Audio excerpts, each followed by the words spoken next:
I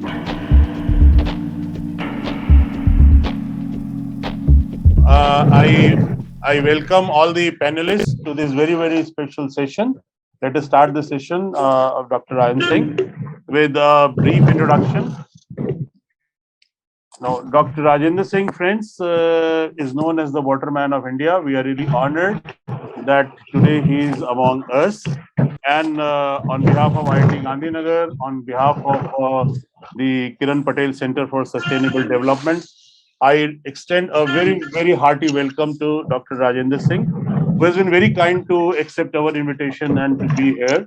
As I was telling you all that he was touring in Uttarkashi, and he has come down to Dehradun today so that he could have connectivity and he could talk to us. And I also welcome today to all the panelists and all the faculty members of IIT, students, and members of other organizations, government as well as non-government organizations. Now, to give a brief introduction of Dr. Rajendra Singh, his work has a very different flavor. He's a man on the ground. We can call him, he's kind of a foot soldier or a general of foot soldiers now, because he has got so many followers now. And his works are deeply rooted in traditional wisdom. He has worked with the communities and learned a lot from the traditional wisdom and tried to translate this traditional wisdom into rainwater harvesting or water harvesting structures. He is a water conservationist and environmentalist. He has helped the villagers take charge of water management in the semi-arid areas of Alwar district of Rajasthan. And there's one traditional structure called Johad, and I believe he will be speaking about it also. And he has done a lot of work through this structure called Johad and other water harvesting structures as well. Now, it is also very interesting to note that he basically wanted to start his career as an Ayurved practitioner, isn't it, Dr. Ansing? That's what you had told me once. And practitioner, and this is the profession he actually started, but later on he switched over to water because he felt that most of the problems the villagers are facing is because of the non-availability of sufficient water and the bad quality, poor quality of water also. He started his works with some villages in Alwar district, and he joined Tarun Bharat Sangh and became a leader in this field. And he initially started with a single village in 1985. His work was confined to one village, and over the years now his work covers more than 1,000 villages, and he has revived 5 well-known rivers of Rajasthan. He has received many awards, and I think I need to mention that in 2001, Dr. Singh received the Raman Magsaysay Award for his pioneering work in community-based efforts in water harvesting and water management. In 2005, he received the Jamnalal Bajaj Award for application of science and technology for rural development. In 2008, the Guardian actually listed him as one of the 50 people who could actually save this planet. So that's a very important achievement by Dr. Singh. In 2015, he won the Stockholm Water Prize, which is considered to be, as good in the water sector as a Nobel Prize. And in 2016, he was bestowed with the Ahimsa Award by the Institute of Jainology in UK. With this, I once again welcome Dr. Singh. And sir, your session starts now, and the floor is yours. And we will like to have many questions also. So after 30 minutes, I'll give you a very humble message that the question answer session should start now. And Professor Ambika Ayadurai, she would be moderating the question answer part of it. I hope that she is here. Otherwise, I am here. And so with this, I request Dr. Rajendra Singh to start his presentation. We are really eager to hear you, Dr. Singh. Dr. Rajendra Singh, over to you, sir. Thank you very much. हम अभी पूरी दुनिया को है कि पानी के जो काम हुए उनके कामों के साथ सस्टेनेबिलिटी का एस्पेक्ट कभी देखा नहीं गया, और चूंकि उसमें इंडिजिनस नॉलेज और विजडम, लोकल विजडम उसके साथ नहीं थी, तो दुनिया में जहां भी ये मॉडर्न डेवलपमेंट की टेक्नोलॉजी और इंजीनियरिंग ने और डिसइंटीग्रेटेड साइंस ने, जो साइंस कैलकुलेशन और इक्वेशन से बनती है, उसने जो काम किए उसके कारण उसमें सस्टेनेबिलिटी नहीं रही और लोग बेपानी होकर उजड़ते गए।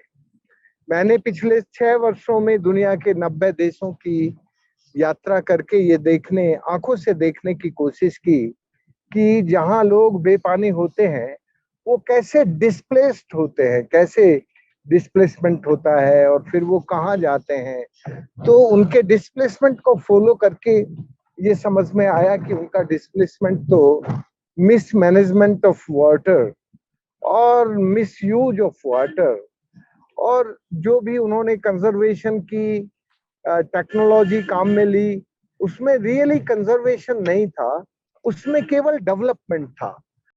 जो एक नेशन की जो विजडम होती है, सोच होती है, तो बहुत बड़ी बड़ी बन गई, लेकिन वो अपनी नेचर नहीं थी, सस्टेनेबल नहीं थी। इसलिए पानी का काम होने के बावजूद भी अफ्रीका में, सेंट्रल वेस्टर्न एशियन कंट्रीज में बहुत डिस्प्लेसमेंट हुआ।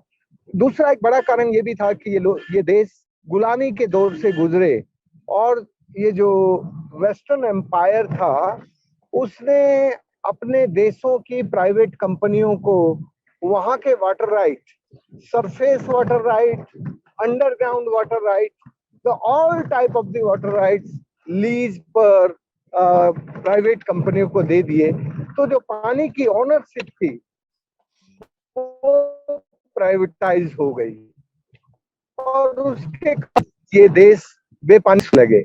मित्रों, fortunately my country is not displacing, my country only the migration.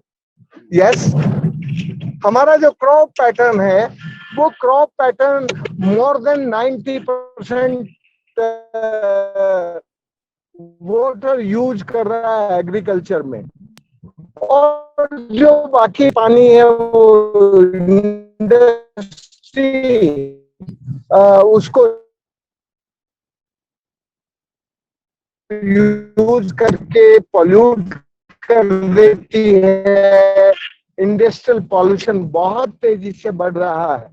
इसलिए आज की जो क्राइसिस है, water crisis, only the attachment on common properties and water from the underground aquifers और ऑन सरफेस। सो ये जो तीन चैलेंजेस हैं, ये जो 3 चैलेंजेस हैं, इन चैलेंजेस के कारण हमारी जो सस्टेनेबिलिटी है वो थ्रेटन हुई है, और हमारे देश में भी थ्रेट है वो दिखने लगा है। उसका बड़ा कारण ये है कि हमारे रेनफॉल पैटर्न बदल गए हैं, बेमौसम बारिश होती है, और इरेटिक रेंज के कारण और क्लाउड बर्स्ट के कारण जो हमारा अनसस्टेनेबिलिटी में तरह से हमने राजस्थान में 38 साल पहले 38 ईयर बिफोर कंप्लीटली डिस्प्लेस्ड हो गया था। जब मैं गवर्नमेंट ऑफ इंडिया की सर्विस छोड़ के आया तो वहां माल न्यूट्रिशन के कारण नाइट ब्लाइंडनेस थी, और मैंने उनका ट्रीटमेंट आयुर्वेद पद्धति से करना शुरू किया। बहुत सारे लोग, बहुत सारे पेशेंट ठीक हो जाने के बाद एक ओल्ड मैन ने कहा, Rajendra, we not need your medicine, we not need your education, we need water. और हमने पानी का काम शुरू किया। उस पानी के काम से शुरू के 2-3 साल गोपालपुरा में जो पानी का काम हुआ, उससे उस जमाने में जब हमारे यहाँ खेती नहीं होती थी तब हमारी गांव की बूढ़ी औरतें गीत गाती थी, बादल तो आते हैं हर साल मेरे गांव में, बसते नहीं है वो रूट। इसका मतलब जो हमारे क्लाइमेट, जो हमारे क्लाउड्स थे वो रेड हीट इंक्रीज होने के कारण मूव कर जाते थे और बरसते नहीं थे, इसलिए खेती भी नहीं होती थी। फिर जब डॉक्टर सिंह, आपकी आपका बीच बीच में कट जा रहा है आवाज, सो वी सजेस्ट दैट आप अपना वीडियो ऑफ करके खाली ऑडियो यूज करिए।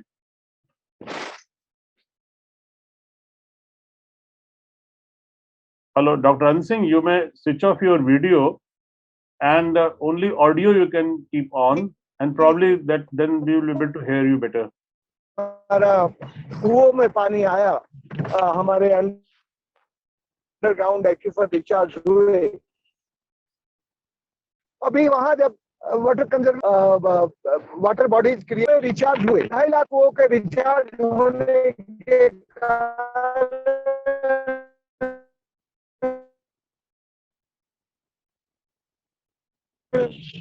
करीब करीब 17 लाख लोगों को युवा रिवर्स माइग्रेशन में हमारे इलाके यहाँ बारिश होती है। अब हमारे इलाके की औरतें गीत गाती हैं, अब बादल आते हैं मेरे गांव में, बरसते हैं वो रूठते नहीं है वो। जब से बादलों ने बरसना शुरू किया, मेरा बेटा और मेरे बेटे की बहू लौट, अब हरियाली और मुझे लगने लगा है। तो जैसे जैसे पानी से धरती बदलती है और लोगों को रोजगार मिलना शुरू होता है, खेती करने लगते हैं, वैसे वैसे गांवों में खुशहाली आने लगती है। Skill development in efficient use of water, इसकी एक वाटर लिटरेसी मूवमेंट चलाई और इस वाटर लिटरेसी मूवमेंट ने community driven decentralised water management के काम को बहुत तेजी से आगे बढ़ाया। मुझे लगता है कि हमें अब आईआईटीज की जो टेक्नोलॉजी और इंजीनियरिंग है और जो हमारी साइंस है, science with sense and science with common sense, तब हमारी सस्टेनेबिलिटी थ्रेटन होती है। हमारे सामने एक ऑब्जेक्टिव रहता है, उस ऑब्जेक्टिव पे काम करते जाते हैं, तब और इंजीनियरिंग को इंटीग्रेट करके काम करते हैं, तब हमारे सामने सस्टेनेबिलिटी होती है। तब हम अपने जीवन के अच्छे काम कर पाते हैं। इसलिए दोस्तों, मैं संक्षिप्त में इतना ही कहना चाहता हूं कि यदि आप इस कम्युनिटी ड्रिवन डीज विद सेंस का काम करेंगे तो आपको नेचर की सस्टेनेबिलिटी का एक विजन, एक दृष्टि आपको दिखाई देगी और वो जो विजन है वो हमें सस्टेनेबिलिटी के रास्ते पर लेकर जाएगा। मैं इतना कहना चाहता हूं कि हमारी साइंस, टेक्नोलॉजी और इंजीनियरिंग में जो रियल सेंस है, वो रियल सेंस है हमारा विजन फॉर नेचर।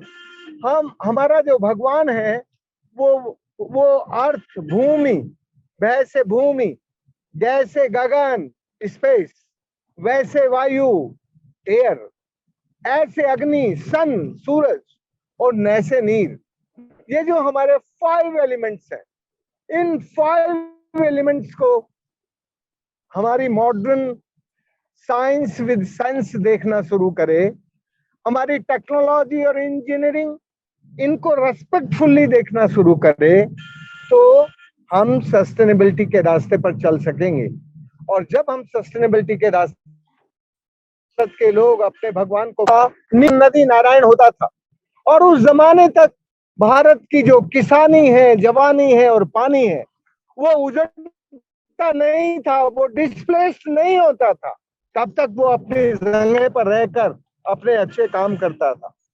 हम यदि डिस्प्लेसमेंट को रोकना चाहते हैं, हम यदि ग्लोबल वार्मिंग और क्लाइमेट चेंज की थ्रेट को रोकना चाहते हैं, तो हमें क्लाइमेट चेंज के लिए जो स्मार्ट टेक्नोलॉजी है, जो रियल स्मार्ट टेक्नोलॉजी है, वो होती है जो बिगाड़ती नहीं है, जिसमें डिस्ट्रक्शन नहीं होता, डिस्प्लेसमेंट और डिजास्टर फ्री टेक्नोलॉजी और इंजीनियरिंग की राह सस्टेनेबिलिटी की तरफ से पर चलते हैं। दोस्तों, अब आपके जो सवाल हैं, आपके जो क्वेश्चन है, वो मुझसे पूछ सकते हैं। मैं अभी केवल इतना ही कहना चाहता हूं कि if we want our common future is bright, if we want our common future is safe, if we promise for nature, yes, we want the climatic security, water security, food security, air security, and displacement, destruction, disaster free development security। ये जो हमारा vision है security का, वो vision हमें है economic competition में global leadership की तरफ मूव कर रहे हैं। यदि हम रियली सस्टेनेबिलिटी की तरफ मूव करें, यदि हम सिक्योरिटी की तरफ मूव करें, तो हमारा फ्यूचर, हमारा कॉमन फ्यूचर ब्राइट और बेटर होगा। Thank you very much. Now you can ask the questions. Thank you very much, Dr. Rajan Singh, for your for sharing your life wisdom and the wisdom of the groundwork that you've done. There was some connectivity issue in between, and you had to make extra efforts for that, and we couldn't help that part. But still, we could get a good sense of what work you are doing and what kind of inspiration you are having for all those who are willing to work in this sector. Now, I will request I request the people to ask questions from the panelists also and also from the participants. If there are any questions, you can in fact write it also on the message box, or you can straight away ask the questions to Dr. Ayan Singh. Please go ahead. You may raise your hands, those who wish to ask any question, and you may go ahead. Yeah. Hello. Yes, Yes. Ashish, go ahead. Yeah. Sir, so can you shed some my question is to Dr. Rajendra, that can he shed some light on what type of water conservation methods he has used in Alwar, which is seen as an example for water conservation projects? So maybe he. Yes, I can say. Yes, sir. You know, I use a very simple natural engineering, or you can say the civil engineering, real civil engineering on the my area. So we create a convex design earthen bund, check dam, or johar.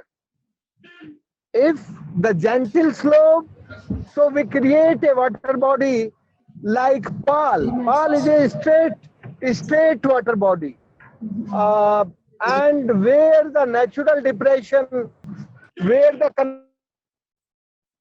confined vertical fractures and gentle slopes, so we create a johar. And that johar, sometime 5 hectares, sometime 10 hectare or 100 hectare, up to 200 hectare area, they covered a water body. So these water body is doing recharging one hand and stop erosion and silting. So erosion को और silting को रोकने का काम और water को underground recharge करने का काम in a way of naturally geohydro science are the all objective of the water bodies. If we want drinking water and domestic water for animals and for domestic use of humankind, so we choose the place where the natural depression and moram soil, and where we need a recharge the aquifer, so we explore the fractures in the underground aquifers. So this is the depend on the need, the felt need of the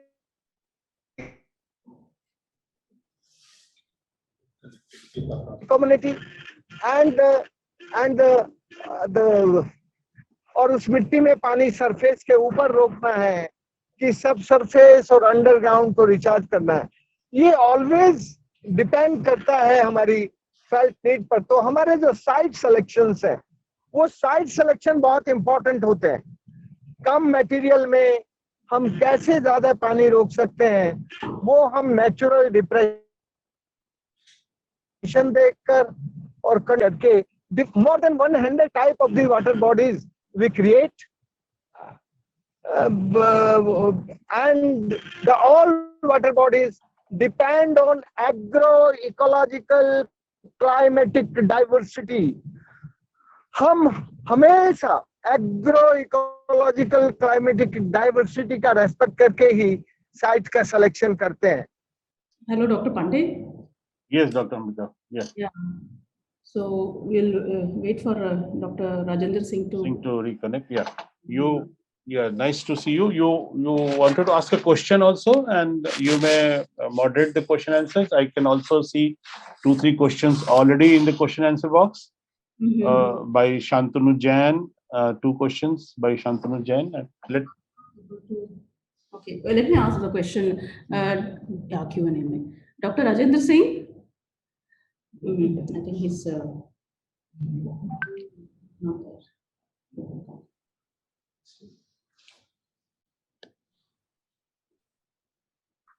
I think we'll wait for him to Yes, come back. to reconnect.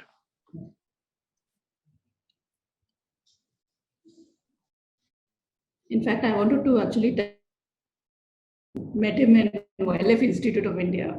Oh, I There was a see. master time as a, so it was very, I still remember his talk. Unfortunately, he's not there in person with us. Otherwise it will, Yeah, that's that really benefited interacting with him in person. yeah.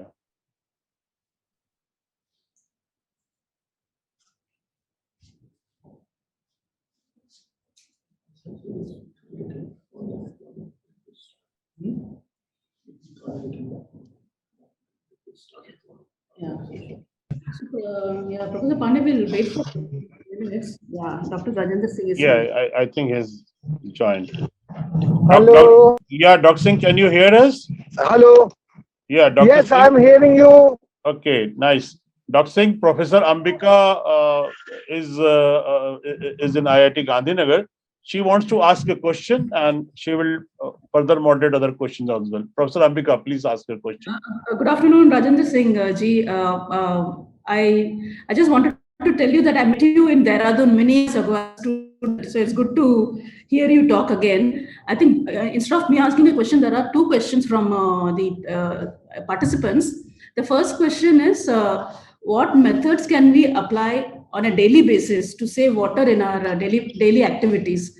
I think this is something many people are interested to know how, as at the individual level, how can we contribute to water conservation. So if we can discuss a little bit out of this, and then next question, I'll continue after that. पानी का उपयोग करना चाहते हैं तो सुबह उठते के साथ ही अर्ली मॉर्निंग हमें अपने दांत धोने से लेकर स्नान करने और कपड़े धोने से वहां से शुरू करना होगा, और फिर हमारी जो रूफटॉप वाटर हार्वेस्टिंग है उसके लिए टैंक, कुंड, जिस तरह से भी हमारे पास जगह अवेलेबल है उस जगह पर हमें पानी को कंजर्व करना होगा। और फिर हम एक इंडिविजुअल व्यक्ति की तरह कैसे अपने मोहल्ले में, अपने गांव में और अपने सिटी में जो कॉमन रेंज है, कॉमन सोर्स ऑफ वाटर है, उसको हम कंजर्व करने के लिए कैसे अंडरग्राउंड एक्यूफर रिचार्ज करने के मॉडल बना सकते हैं। Yes. मेरी बात कहाँ तक सुनी आपने? पिछले करीब 1 मिनट से आपकी आवाज नहीं आ रही है डॉक्टर साहब। So Professor Ambika, you can repeat the question.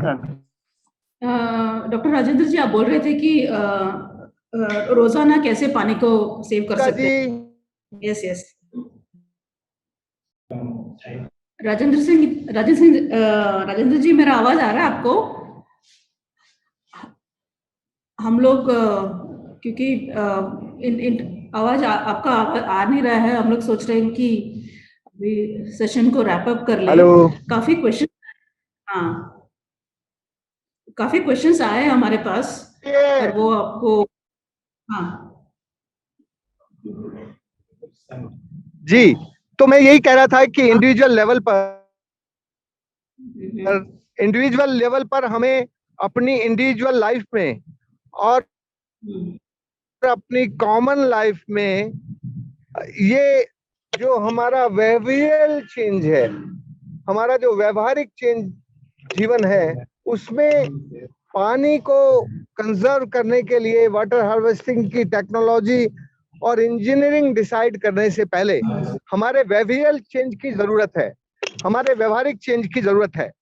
जब हमारा व्यवहारिक चेंज होता है तब रियली सक्सेसफुली हम इंडिविजुअल लाइफ में पानी को कंजर्व करने का काम अपने व्यवहार से ले इंजीनियरिंग और वाटर साइंस के मदद से आगे बढ़ते हैं।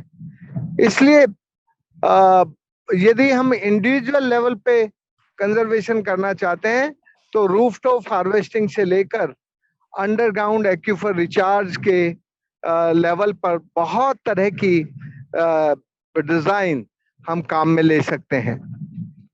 और डिजाइन तो तय करना कहाँ ठीक हो, क्या होगा, कैसे होगा, वो तो आपकी आईआईटी भी कर सकती है, लेकिन जो आपकी आईआईटी को करने की जरूरत है, क्योंकि आपकी आईआईटी में एक से एक बड़े टेक्नोलॉजी और इंजीनियरिंग को समझने वाले लोग हैं, उन सबको जरा सिविल सोसाइटी का जो बिहेवियरल चेंज है, जो समाज की जो सेंस है, उसको जोड़ने की जरूरत है। ठीक है अंबिका जी? जी हाँ, बिल्कुल ठीक है सर, बिल्कुल ठीक कह रहे हैं आप जी। प्रोफेसर अंबिका, आपकी आवाज नहीं आ रही है, please unmute yourself. Okay, doctor Rajendra Singh ji, thank you very much. जो आपने बोला है कि इंडिविजुअल लेवल पे और इंस्टीट्यूशनल लेवल पर जो हम लोग पानी की संरक्षण पे, हम लोग आईआईटी में हम लोग एनवायरमेंट स्टडीज भी पढ़ाते हैं और हमारा रेन वाटर हार्वेस्टिंग सिस्टम्स भी है। We have IIT green office which is looking at energy and water conservation. So मैं बाकी क्वेश्चंस हम नहीं ले पाएंगे, हम आपका जो ईमेल आईडी है वो पार्टिसिपेंट्स को देंगे और ये क्वेश्चंस आपको हम लोग भेज देंगे। तो हमें आईआईटी जेन की तरफ से एंड प्रोफेसर पांडे की तरफ से भी आपको बहुत बहुत शुक्रिया बोलना चाहती हूँ। मुझे मालूम है कि आप फील्ड में हैं, ट्रैवल कर रहे हैं, आपने हमारे लिए समय निकाला, तो बहुत बहुत शुक्रिया हमारी तरफ से। और हम चाहते हैं कि आप अभी आईआईटी कैंपस में आके हमारे स्टूडेंट्स के साथ आप बातचीत करेंगे और I will invite you definitely for a physical talk. मैं जब भी गुजरात आऊंगा तो 4 घंटे आईआईटी के लिए रखूंगा और आपको बताऊंगा। Thank you very much Pandey ji, Ambika ji, और आपकी पूरी डायरेक्टर और आपकी पूरी आईआईटी के विद्यार्थियों और टीचरों को really thanks from my heart. Thank you very much. Thank you. Bye bye, Dr. Rajan Singh. Professor Pandey, thank you so much.